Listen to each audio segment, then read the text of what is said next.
Recording in progress. Y acá estaba 5 días ventilada. 5. Nada, yo no llego a la semana. Que se vean hasta el los final. santos, se vean Al final. Buenas tardes.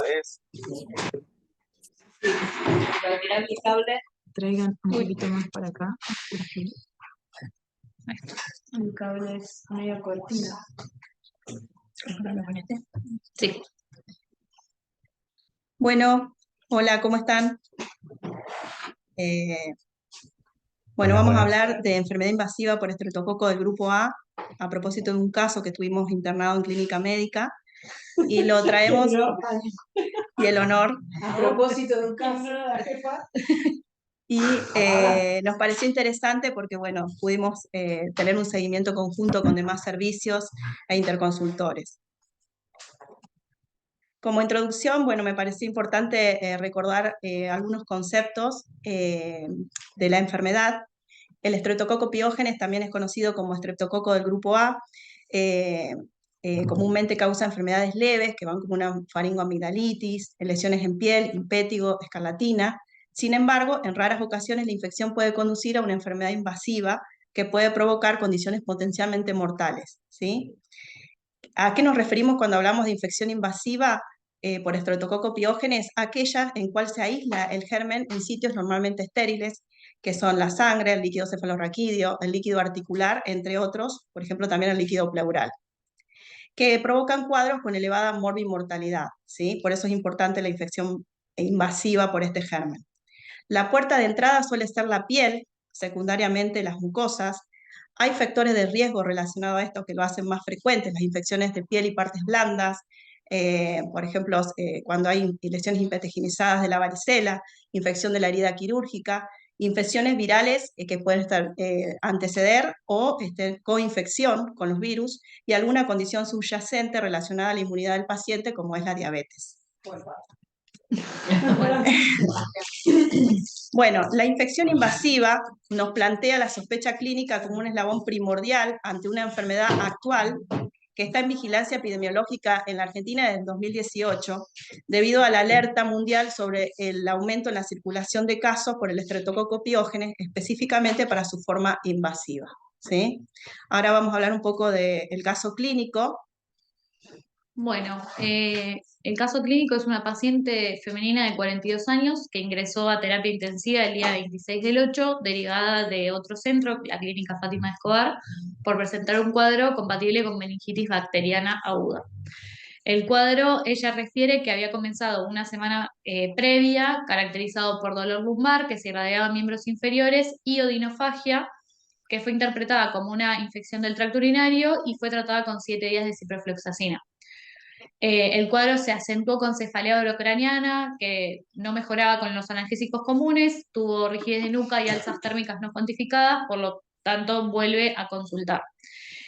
Como antecedentes, la paciente tenía glaucoma, tratamiento con acetazolamida, y colitis ulcerosa, diagnosticada a los 27 años, en tratamiento con mesalazina súper controlada. Al ingreso se le realizó un laboratorio, hemocultivos, urocultivos, punción lumbar, tomografía de cerebro sin contraste. Bueno, como datos importantes del laboratorio, tenía 25.400 blancos, a predominio de neutrófilos, la FAL elevada, la albúmina un poco baja y la LDH elevada. El líquido cefalorraquídeo del ingreso, que en realidad esto viene de la clínica donde ella estaba, era color amarillo turbio, que pre y post centrifugado tenía el mismo color, tenía 9,7 leucocitos, no tenía hematíes, tenía una glucosa menor a 20 y proteínas de 3,8. Yo 9.700 por mí me Sí. la voy, Y bueno, la TC de cerebro sin contraste no tenía hallazgos patológicos. Se le inicia el tratamiento empírico con ceftriaxona vancomicina el día 26 hasta el resultado de los cultivos. El día 28 se aísla el estrepto del grupo A, sensible a la penicilina por hemocultivo. El líquido cefalorraquídeo dio negativo, pero se tomó tras la primera dosis de antibiótico. Ese día la paciente pasa a clínica médica y se le rota el tratamiento a penicilina, 4 millones de unidades cada 4 horas. y desde el 28 comenzó con mejoría de los síntomas. El día 1 de septiembre comienza con nuevos registros febriles, entonces se les vuelve a solicitar hemocultivos, urocultivos y tomografía de cerebro, tórax y abdomen, una angio de TC de vasos intracraneales, más que nada para descartar que no haya complicaciones secundarias al cuadro. El día 6 de septiembre, los hemocultivos y urocultivos negativos a la fecha. La tomografía no indicó, digamos, ningún hallazgo patológico, pero como la paciente persistía con fiebre, se vuelve a repetir la punción lumbar, que ahí están los resultados, tenía líquido cefalorraquídeo cristal de roca, con glucosa de 29, proteínas de 1,6, no tenía hematíes, 192 leucocitos y predominio de polimorfonucleares. El día 8 se le rota el antibiótico, ella venía con o sea, era el día 12 de penicilina y se le rota ceftriaxona por persistir con los registros febriles y con la sintomatología. Y el día 12 se vuelve a rotar el antibiótico porque se sospechaba que por ahí la fiebre podía ser por una hipersensibilidad a los betalactámicos. Entonces se le rota al linezolid. Luego de eso la paciente persiste a febril por 24 horas y se llega al acuerdo de repetir cultivos y tomografías y programar una resonancia magnética y un ecocardiograma. El día 15 se le realiza la resonancia magnética, se pidió una resonancia de cerebro con angioresonancia de vasos intra y extracraneales y de columna cervical sin y con contraste. En la de cerebro se ve que hay una complicación inflamatoria infecciosa en la cisterna cuadrigeminal con realce paquimeningio de las folias cerebelosas y tentorio con una trombosis parcial del seno recto. También se ve realce parcial periependimario de las astas posteriores de los ventrículos laterales, realce con engrosamiento paquimeningio a predominio de la base del diencéfalo, región celar y parcialmente región pretroncal. Y en la de columna se ve una espondilodicitis entre C6 y C7 con epiduritis y un absceso epidural anterior. El día 18 se le realiza la laminectomía descompresiva con el drenaje del acceso epidural por abordaje anterior y se derrota el tratamiento antibiótico a ceftriaxona 2 gramos cada 12 horas. El día 25 la paciente evoluciona en el posoperatorio con mejoría de la cefalea, de la curva térmica y del estado general. Persistían algunos registros febriles y subfebriles que fueron atribuidos a la gran inflamación que también se veía en la resonancia, entonces se le agrega dexametasona. El día 27 se resuelve, digamos, por completo la fiebre con mejoría del dolor y marcada mejoría del estado general, entonces se rota el antibiótico amoxicilina 1 gramo cada 8 horas, que el plan es que al menos reciba el tratamiento durante 6 semanas. El problema es que la paciente, como habíamos mencionado, tenía glaucoma, entonces con el corticoide empezó a presentar episodios de visión borrosa, se le hizo un fondo de ojos que salió normal, entonces se redujo la dosis de corticoide y se anticoaguló primero con enoxaparina y luego se le hizo el switch a cenocumarol, teniendo como último registro febril el día 24 de septiembre. Y fue dada de alta con el acenocumarol y eso. Bueno, para seguir y para analizar el caso, bueno, nos parece también importante seguir evaluando este germen, el Streptococcus pyogenes beta hemolítico del grupo A, cuya incidencia se estima que es entre 3,5 casos de la infección invasiva por cada 100.000 personas, con una tasa de mortalidad entre el 30 y el 60%. Es más frecuente en menores de 1 año y mayores de 50, si bien los últimos casos se dieron en el grupo etario de menores de 10 años, ¿sí? Igual la letalidad también es menores de 10 años. Y lo importante en este caso es que desde diciembre del 2022 la OMS se reportó un aumento en el número de casos de la enfermedad invasiva por estreptococo, principalmente en Francia, Irlanda, Suecia y Reino Unido. Esto coincide con lo que nosotros estamos acá en Argentina, que está en vigilancia desde el 2018, y en el 2023, lo que va en el primer semestre, se notificaron 118 casos confirmados de infección invasiva por Streptococcus pyogenes en todo el país, de los cuales 16 fallecieron, 218% más respecto al 2019. Las provincias con mayor cantidad de casos confirmados son los de Buenos Aires, Santa Fe, Chubut y Tierra del Fuego. Entonces se preguntan, ¿no?, en esta vigilancia, si lo que hay es un nuevo linaje invasivo de este germen, que se vio que no, que es el mismo, y lo que se ve es que condice coincide con la circulación de los virus respiratorios, principalmente la influenza y el virus sincicial respiratorio. En el cuadrito que vemos a la derecha, vemos como en el 2018, cuando se empieza a vigilar la enfermedad, empiezan a aumentar los casos. En el 2019 vemos una baja en el 2020 y 2021 que se relaciona con la pandemia por el COVID, que hay un cambio, digamos, en la circulación de los virus, y por ende creen que por ese mismo cambio hace que esta enfermedad en esa época no era tan emergente. Aumenta de nuevo en el 2022 y después aún más en el 2023. Las infecciones invasivas por este germen, tenemos la infección necrotizante de tejidos blandos, generalmente la fascitis necrotizante, las infecciones asociadas al embarazo y el puerperio, que bueno, acá Vale la puede definir mejor, y las infecciones del tracto respiratorio, la neumonía, las enfermedades osteoarticulares y la meningitis. Estas son las, en este cuadro que vemos abajo, vemos las tres, es una enfermedad de denuncia obligatoria dentro de la meningitis, después por infecciones respiratorias y por infecciones invasivas. Y de acuerdo a ahí sacan los casos, ¿ok? Y ahí vemos por qué está en aumento hacia el 2018-2019, después bajan en la pandemia y aumentan en el 2022, y ahora el nuevo boletín que fue en julio, que fueron los 118 casos que mencionamos.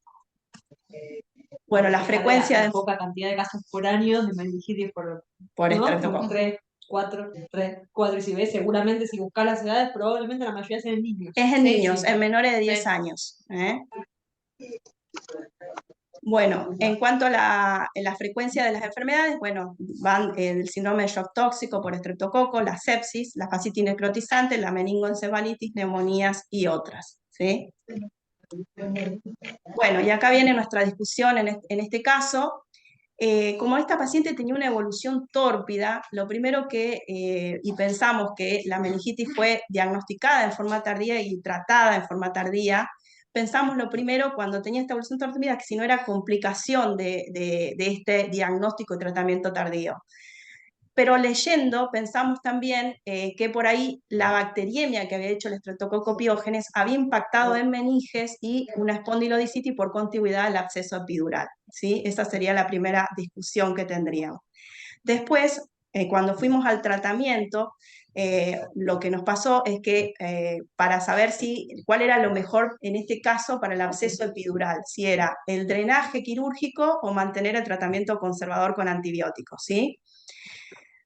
Esta paciente tiene antecedente de colitis ulcerosa y estaban tratada con mesalazina, entonces otra cosa era ver qué anticoagulación le dábamos por el riesgo de sangrado a nivel gastrointestinal, ¿sí? Y como vieron, si bien con el drenaje del absceso la paciente tiene una notable mejoría, seguía haciendo registros subfebriles. Entonces, acá con María Casanova, pensamos en un proceso inflamatorio crónico, lo analizamos, buscamos bibliografía, fue muy difícil encontrar alguna bibliografía relacionada. Lo interpretamos como un proceso inflamatorio crónico pensando en una paciente autoinmune y le agregamos la dexametasona, la paciente evolucionó muy bien, ¿sí? Yo creo que nos aguantamos mucho. Nos aguantamos mucho, porque no teníamos evidencia y por eso lo tardamos en ponerlo, pero la verdad que evolucionó muy bien. Estuvimos ¿sí? bien, porque si se hubiéramos puesto antes, por ahí nos morfábamos el absceso epidural. Exactamente, sí, Pero... sí, totalmente. ¿sí? Y las medidas de prevención, obvio, con la asociada a la circulación de la... Entonces esta es la primera discusión que tuvimos. ¿Qué pasa? El líquido cefalorraquídeo nunca tuvo aislamiento del germen, es una de las cosas que se nos había plantado de la parte neurológica, no sé si está Darío por ahí, que si la bacteriemia fue impacto meninge, impacto en columna y no una complicación de la meningitis propiamente dicha, ¿no? El absceso epidural me refiero, ¿sí? Yo creo que esta paciente claramente es un doble impacto. Es un doble impacto, porque el Primero que aislamiento... ella tuvo síntomas de faringitis previo al inicio de los síntomas. Segundo, porque tiene espondilodicitis. Y la Claro, espondilodicitis no es una complicación de una meningitis, no es un acceso epidural aislado o una complicación meningia, digamos, de meninges raquídeas sí. aislada. La paciente tiene espondilodicitis, que es más, el proceso meningio de ese diagnóstico. Porque claro, la paciente tenía cervicalgia, tenía algo de rigidez de nuca, y como venía con un diagnóstico de meningitis, y venía con un líquido muy inflamatorio, y venía tardía del diagnóstico, uno atribuía la cervicalgia Claro. a la rigidez de nuca de la meningitis. Y lo Costó que nos hacer el alertó, diagnóstico, sí. nos alertó es que, bueno, la veíamos juntas todos los días y siempre le preguntábamos, vos repetinos tus síntomas por más que ya no los dijiste. Y ella te decía, creo que me duele más el cuello. Ujú. Y por eso también fuimos a buscar, porque no era solamente que persistía con cervicalgia, sino que ella refería progresión, la sentía peor. Peor, sí. Por eso teníamos El tomografías. cultivo de allá, ¿lo tuvimos? El cultivo de allá ¿El fue en resultado? sangre. Sí, sí, En yo tuve sangre. enseguida. Solo en sangre. Fue en El sangre. fue negativo. El líquido no. Fue negativo, lo tuvimos, fue Pero negativo, había no recibido, desarrolló. creo que se El- extractó, sí. ¿no? Había Ya ya, había Ya había sido recibido antibióticos. la ya había primera recibido dosis. tres. Sí. La cipro que había hecho como 6 7 días fue días. ambulatoria. No, Sí. Ah, fue ambulatorio o internada, ¿no? internada. Esta Sí. paciente está internada durante 6-7 días con un diagnóstico de ITU cuando se interna por cefalea, dolor lumbar y cervicalgia. Y está durante 6-7 días internada con un diagnóstico de ITU recibiendo cipro. Y hace deterioro del sensorio Sí. y la Estando insistencia internada. del familiar en realidad estando internada es lo que motiva Ujú. que Claro. finalmente la cultiven. Y el La familiar, familiar- Pero la primer PL se hace ahí. Se hace ahí. Dentro Se hace de la PL y se internación deriva del- inmediatamente. Pero Claro, ya llevaba internada casi se vuelve a una hacer semana. la pele Se porque vuelve a sigue hacer haciendo nada. con la evolución tórpida de la... Creo que No. antes de la pele le cambian el antibiótico Sí, a Ceftriaxona. a Ceftriaxona. ella, Ah, exactamente. Le insiste, cuando el marido insiste y dice que mismo el diagnóstico de la meningitis se lo hizo el esposo. Sí, sí. Que insiste en eso y entonces le hemocultivan, le cambian el antibiótico, le hacen la tomografía, le hacen la PL, se deriva.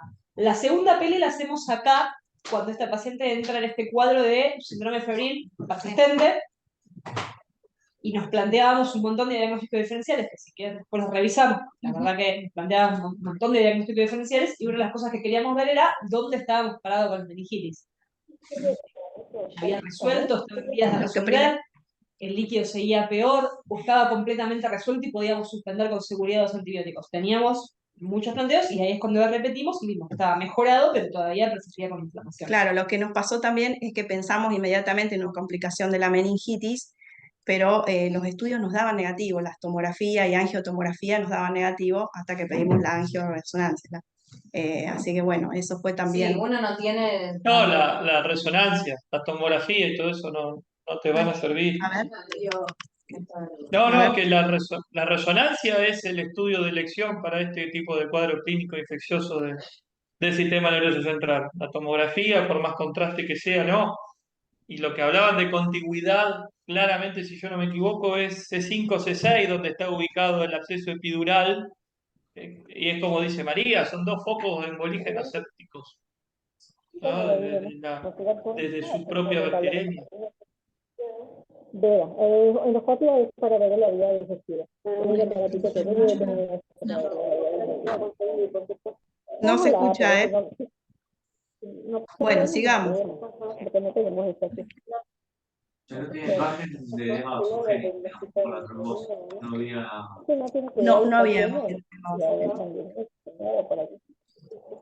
Bueno, sigamos. Después, la segunda pregunta era el drenaje quirúrgico versus el tratamiento conservador, ¿no? Lo que habíamos hablado cuando tenemos el resultado de la resonancia es ver el tratamiento con neurocirugía, ¿sí? Lo primero que nos dicen ellos por ahí, mantener el tratamiento conservador. Entonces, la gran mayoría de los pacientes puede ser tratado exclusivamente con antibióticos y la cirugía es necesaria entre el 10 al 25% de los casos, particularmente importante para aquellos con déficit neurológico agudo o progresivo, lesiones con realce en anillo en la resonancia, o progresión de enfermedad en pacientes que ya vienen tratados por antibióticos, que es nuestra paciente. Entonces, por eso, al hablarlo nuevamente con neuro, decidimos el drenaje, y el foco primario de la infección, en este caso fue la espondilodicitis, y es el cuerpo vertebral, por lo que la vía de acceso anterior era la más efectiva, que fue la que se usó. ¿Okay?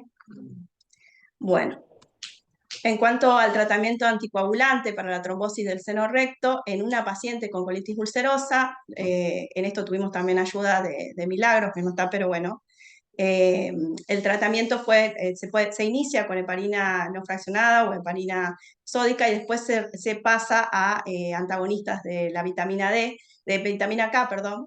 Tenemos la cenocumarol o la warfarina. Lo que vemos que la warfarina tiene mayor interacción con la mesalazina, por eso optamos por la cenocumarol. Y con respecto a los anticoagulantes directos, el que contábamos era el rivaroxaban, y el rivaroxaban tiene mayor riesgo de sangrado intestinal, por eso la paciente fue medicada con acenocumarol. ¿Okay? Bueno, y este es un gran tema, no sé si está Darío por ahí, la paquimeningitis que tenía esta paciente, en una paciente con antecedentes de enfermedad autoinmune versus postinfecciosa, tuvo buena respuesta al tratamiento con corticoides, lo tardamos en poner con María Casanova, pero lo pusimos, la paciente tuvo muy buena evolución clínica, pero hay poca evidencia de esto. Lo único que encontré es una paquimeningitis hipertrófica idiopática, que es una enfermedad de muy baja frecuencia, que cursa con un proceso inflamatorio y posteriormente fibrosante, que origina engrosamiento de la dura madre. Lo que tiene de diferente de nuestra paciente es que el líquido cefalorraquídeo, que generalmente no tiene rescate de un germen como la nuestra, pero el predominio es linfomonocitario, la nuestra era polimorfonuclear, ¿sí?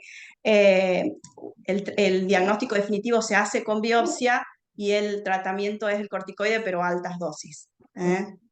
Así que bueno, pero también estaría para pensarla. Ahora vamos bajando el corticoide y veremos qué pasa después, ¿no? Eso también fue una conversación. Sí, este fue un tema importante porque habíamos drenado el foco que quedaba, llevaba a la paciente un mes para esta altura de antibióticos y seguía haciendo, si bien había mejorado marcadamente la curva térmica después de la cirugía, la paciente todavía hacía casi todas las tardes registro de 37.6, 37.8, persistía con registros febriles y subfebriles. Y ya anticoagulada el Bien. rato. Y ya anticoagulada estaba con Para el no pensar que era... Sí, Estaba ya estaba anticoagulada, entró en rango rápido ya ella. estaba anticoagulada. Primero Nos estaba con quedaba el entender que ella tenía, por las imágenes, estos hallazgos inflamatorios en todo lo que era paquimeningio, Era una paquimeningitis. basal. Está bastante descrita el compromiso paquimeningio en otras infecciones como en tuberculosis meningia o en meningitis sifilíticas, y en ambas situaciones se usan los corticoides también.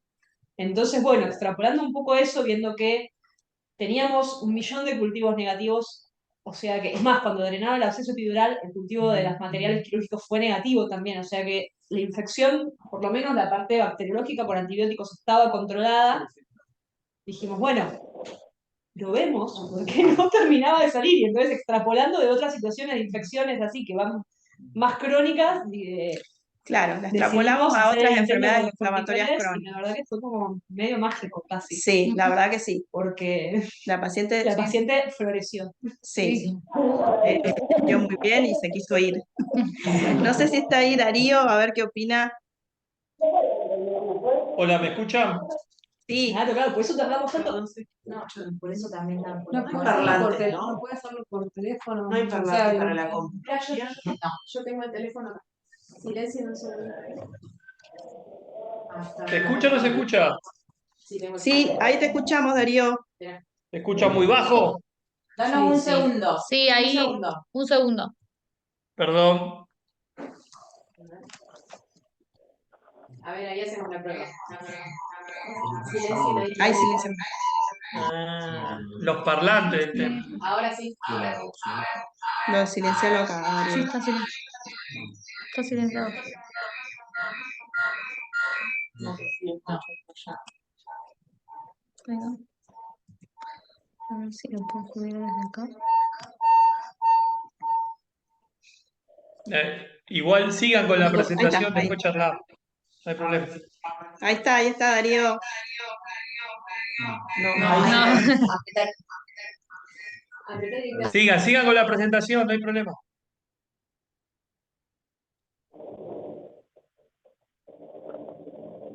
Darío, te cedemos la palabra. Bueno, coincido con María, o sea, yo lo que planteaba era esto, que son dos focos sépticos embolígenos a través, digamos, de la bacteremia, tanto a nivel meningio como a nivel cervical, que si no me equivoco es C5, C6, el compromiso del absceso epidural espinal, o sea, por contigüidad no. Y estuvieron muy lúcidos en no solo pedir la resonancia de cerebro, sino también la resonancia de columna cervical. Y lo que sí yo planteaba era que la tomografía acá, por más que sea con contraste, no te va a servir para los procesos infecciosos del sistema nervioso central, o sí necesitas resonancia. Tomografía se queda muy corta. Eh, lo del refuerzo paquimeningio está descrito y asociado, obviamente, en los procesos infecciosos. Obviamente tenemos el compromiso de la pía madre, su aracnoideo, no de la dura. Pero bueno, teniendo también que la paciente tiene patología autoinmune previa, puede ser que también tenga asociado alguna circunstancia y claramente ha mejorado, como ustedes plantean, con los corticoides. De hecho, ha tenido una respuesta muy significativa con el inicio de los corticoides, más allá de haber resuelto o de ya no tener un componente infeccioso eh, activo, ¿no? Perfecto. Con el tema de las tomografías, cuando primero que a la hora de decidir los estudios, las imágenes, uno, bueno, pedíamos una tomografía de cerebro, viendo a ver si ahí podíamos ver. Yo, fundamentalmente, cuando pienso en meningitis, lo que buscaba con las tomografías era con la primero por una cuestión de acceso, ¿no? Sabemos que justo coincidió el inicio del uso del resonador central, más o Sí. menos en el medio de la evolución nos cayó la presencia del resonador y nos dio acceso a la imagen correspondiente, pero antes, bueno, habíamos usado la De todas antigua. maneras, hay imágenes que son muy categóricas y con la tomografía la puedes ver. Claro, Acceso, uno buscaba pie más un cerebral, el absceso, pie claro. masucular, absceso, y con la angiotomografía, Sí, trombosis de los senos venosos, eran las complicaciones principales que uno buscaba, y después porque uno también, justamente lo que buscábamos eran estos focos embolígenos en otro sitio, y entonces en realidad lo estábamos buscando en abdomen, hígado, vaso, pulmonares, demás. Estábamos buscando justamente si había impactado en algún En otro algún sitio otro lado. el bendito estrepto. Pero sí, totalmente que teníamos esa duda diagnóstica, teníamos todos los cultivos negativos, entonces en el medio se mezcló la duda si había fiebre por antibióticos o no, por ahí quería aclarar un poco el revoleo de antibióticos. La paciente, el tratamiento de elección y definitivo era la penicilina. Recuerden, y nos situamos cuando esta paciente estaba con penicilina, la sala de clínica tenía entre 18 y 22 pacientes y una medicación que se administraba cada 4 horas. Y entonces la misma paciente refería que a veces sentía que había demoras y por la carga de trabajo de enfermería que supone administrar penicilina cada 4 horas, la carga de pacientes que había en ese momento en la sala, teníamos dudas si la paciente estaba realmente, efectivamente, pudiendo recibir todas las dosis de antibióticos. Entonces, en un primer lugar, volvimos a esa extraxona para poder aliviar la enfermería la carga de administración de medicaciones, asegurarnos que recibiera, y cuando seguía con fiebre, decidimos cambiar de clase de antibióticos para ver si no había, porque teníamos tomografía, no encontrábamos un foco a distancia, el líquido cefalorraquídeo seguía inflamatorio, pero estaba mucho mejor, decidimos hacer un cambio de clase a ver si no había fiebre mediada por antibióticos.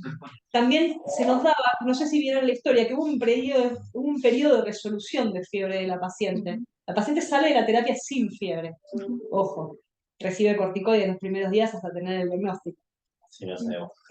Porque no sabíamos germen y demás. Por ahí tuvo que ver con eso, pero en ese momento todavía esa interpretación la hacemos ahora, viéndola En el mucho posterior. después. En ese momento, en una paciente que había dejado de tener fiebre y hacia la semana de antibióticos vuelve a tenerla, también se nos plantea la fiebre por antibióticos, que bueno, nos embarra la cancha. Disculpa que te interrumpo, incluso decís que cuando le rotan al Linezolid también deja de hacer fiebre, ¿no? Claro, porque ella hacía Pero una curva térmica que por ahí tenía 2 o 3 días de fiebre, por ahí Pero algún día después no, vuelve a volvía a ser. tener. Después vuelve a ser en el contexto. Exactamente. Puede Sí. ser lo anterior y no. Y ahí cuando pedimos la Totalmente. resonancia. Sí. Totalmente. Cuando vuelve, Lógicamente siempre estuvo 15 en 15 o fluctuaba sus sensores. siempre 15 en 15. 15 Lo en que 15. empieza a pasar hacia la segunda o tercera semana de fiebre es que ya empieza a relatar ya que no era que persistía con cervicalgia, sino que la sentía peor. Y uno de los, viste, el diagnóstico, por eso el absceso epidural, muy frecuente que sea la zona vital, frecuente de forma distal. Y uno de los síntomas es el dolor, ¿sí? Fiebre, ¿sí? Y dolores y síntomas neurológicos que la paciente no Ningún tenía. síntoma neurológico, por suerte. Entonces, como que ese fue más con Le la falta rapidez poco. Seno, un cuadro, viste que la trombosis del seno te da un cuadro neurológico fluctuante. Sí, Claro. absolutamente Claro. lúcida todo el tiempo. Sí, súper. lúcida, sí. Que dentro 15 del en 15. efecto de complicaciones que te puede dar de la trombosis, los abscesos, las vasculitis, algunas, lo que menos pensaría que te dé algo cervical. Cervical. Sería lo último que uno Claro. buscar, en realidad. Fue un agregado, si estabas presente te das cuenta que era, y le agregamos el cuello, ¿no? Porque Sí, fue así. ya que la estamos llevando a resonar el cerebro, y le agreguemos el cuello, porque se Le está agregamos quejando el de que le duele cuello, un poco nos más. miramos, le agregamos el cuello y después, ¿viste? Fue un pensamiento así como un, bueno, ya que estamos. Eso no sé si buscando ya van a encontrar si existe esa asociación. No, por eso pensamos que fue impacto, meninge, impacto ahí. La realidad es que la espondilodicitis es hematógena y de ahí a epidural. Si fuera exclusivamente una dosis epidural, podríamos discutirlo eternamente, si hubo contigüidad o qué. Pero teniendo espondilodicitis, ahí ya no hay dudas. Al hueso no llegó desde las meninges. Al hueso llegó hematógeno, disco, cuerpos vertebrales y secundariamente a Y aparte, hay una distancia. Ahí está Estamos hablando de hablando de que es Darío. cervical baja. porque no comprimió y la cervical ya la tuvo siempre, pero al tener meningitis y rigidez de nuca, más difícil decir, porque no era exclusivamente cervical. Esto lo hace en contexto de una meningitis, claro, elevadora del cuello. Es un doble confundidor. Y encima que la esposa de un médico. Por supuesto. Otro agregado. No Otro es un agregado. dato menor. No es un dato. Bueno, en cuanto a las medidas de prevención, como sabemos que está relacionada con la circulación, hablando del estreptococo, ¿no? La higiene de mano y personal, promover la vacunación antigripal y de COVID y evitar la automedicación, ¿sí? Como conclusión, bueno, es fundamental reconocer el aumento que ha presentado el desarrollo de la enfermedad invasiva por el Streptococcus pyogenes en los últimos años y continuar el estudio de la asociación entre esta bacteria y el virus de la influenza, particularmente del tipo que se relaciona con los brotes extensos y pandemias, así como también mantener la vigilancia activa de la posible aparición de estas complicaciones durante el curso de un IRAC viral.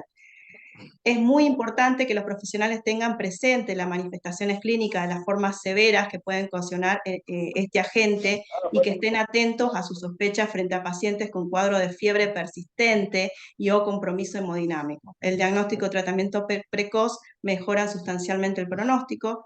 Podemos promover la vacunación antiviral. Y como último, queríamos resaltar el trabajo multidisciplinario que se logró en este caso, y agradecer a los distintos sectores y servicios, ¿sí? No quiero nombrarlos porque me voy a olvidar seguro de alguno. Y bueno, agradecer a dirección, ¿sí? Y destacar con orgullo la primera neurocirugía en el hospital de Derqui, ¿sí? Así que bueno, nada más. Bueno, Yo claro que no estoy entre los 18 casos, entre los 7 y 18 Siempre casos. No la notificaron a Vale. No sabía que había que notificar. Sí. Sí, no de notificación. Se me ocurre que cómo utilizar esto para fundamentalmente para la guardia, ¿no? Porque yo creo que una paciente que viene con dolor lumbar, con fiebre de 1 o 2 días, no hay mucho más para pensar que sí, descartar infección urinaria, esto, si es lumbar, que hace no, si es secundaria otra cosa. Está bueno como para tomarlo en la pregunta de qué podríamos haber hecho mejor, ¿no? Un mensaje importante es prestar la atención a lo que dice el paciente, ¿no? Tanto la paciente como el familiar de la paciente insistían en que algo que no iba bien. Sobre todo, y acá es clave escuchar a veces qué es lo que te dice, ¿no? Tanto antes de que llegara a nuestro hospital, el esposo te relataba. Claro. Yo le estaba insistiendo a los médicos. Así llegó. Así llegó. Llega un auto y hay algo que acá llegué y esta no es mi no está mal. No, pero y también, bueno, que fue lo mismo en la evolución, y lo vimos un millón de veces, nosotros tuvimos frente a una prácticamente fiebre de origen desconocido, porque Claro. la veníamos estudiando profundamente y no podíamos encontrar, Evolucionaba en forma tórpida, y todo lo que le poníamos no. y volvíamos todos los días a ella y a su familia. Volvé a decirnos lo que te sigue pasando por más que nos lo hayas repetido. Por más que sientas que ya no lo dijiste y sobre todo si sentís que hay algo que estamos escuchando. Sí, eso es un caso. Y eso es un datazo. Y fue manejado siempre en forma muy abierta con ella y con la familia, de decir, bueno, no estamos seguros de qué te pasa, pero la clave está en lo que vos nos digas. Vamos a seguir buscándolo y está en lo que vos nos digas. Y por ahí para la guardia un dato importante, de algo que veo yo desde afuera, que uno a veces se encuentra mucho frente a un paciente que viene con un diagnóstico previo y uno termina con un caso cerrado en forma prematuramente porque alguien dio un diagnóstico previo, ¿no? Y creo que cuando uno recibe un paciente... Claro, exactamente. Entonces uno se cierra sobre un diagnóstico previo que ya hizo otra persona y que por ahí es correcto, pero por ahí no. Y me parece que es súper importante cuando uno vuelve a evaluar a un paciente que consulta o que reconsulta y el te dice, no, yo vengo porque tengo una infección urinaria. ¿Por qué venís? Porque vos no venís, te autodiagnostico. ¿Quién te diagnosticó? ¿Qué es lo que sentís? Volver y no tener ese cierre prematuro de que alguien te dio un diagnóstico. Por ahí es que uno tiene que volver a tomar de cero al paciente cuando lo recibe, sobre todo cuando es un paciente que, supongamos que él no estuviera, estaba internado, hubiera consultado primeramente por fiebre y dolor lumbar, lo hubieran medicado en formulatorio y vuelve a consultar. No cerrarse en ese diagnóstico inicial. Bueno, ahí está. Pero Yo creo que es volver a tomar al paciente desde el principio y escuchar lo que tiene el paciente para decir antes de cerrarse con el diagnóstico. Muchas veces ese diagnóstico previo es el que Sí, lo marca. lo marca y nos distrae de lo que realmente le pasa al paciente. Pero hay que dejar bien claro las pautas de alerta. En guardia tiene que quedar bien claras las pautas de alerta. Porque si el paciente evoluciona tórpidamente, tiene que volver. Y alguna ventaja que tenemos acá en el hospital es que vos tenés acceso a la historia clínica digital. Entonces hay que tomarse tiempo para leer y valorar la enfermedad actual del paciente en relación a este síntoma o este cuadro actual, ¿no? No es lo mismo que venga consultando hace 15, 20 días con un dolor de espalda y he recibido 2 o 3 esquemas antibióticos para infección urinaria y no resultó. Bueno, ahí sí hay que tener alerta, pero tener las herramientas para poder identificar eso o por lo menos fijarse. Yo creo que la guardia tiene que tener ese dato. Sí, totalmente. A mí me da vuelta en la cabeza, digo, el dolor lumbar, un cultivo, una infección urinaria que nunca tuvo, dolor de garganta. Dolor de garganta, no ¿viste? cierra. Cuando no Claro. encaja el mismo, ¿qué va a tener? Lumbalgia, infección urinaria, una faringite, como que tantas Todo cosas. Sí, junto. puede ser, pero es más probable que tenga una sola cosa y que tenga relación con todo. Bueno, muy bien. Bueno, Bueno, Bien, buenísimo. Excelente.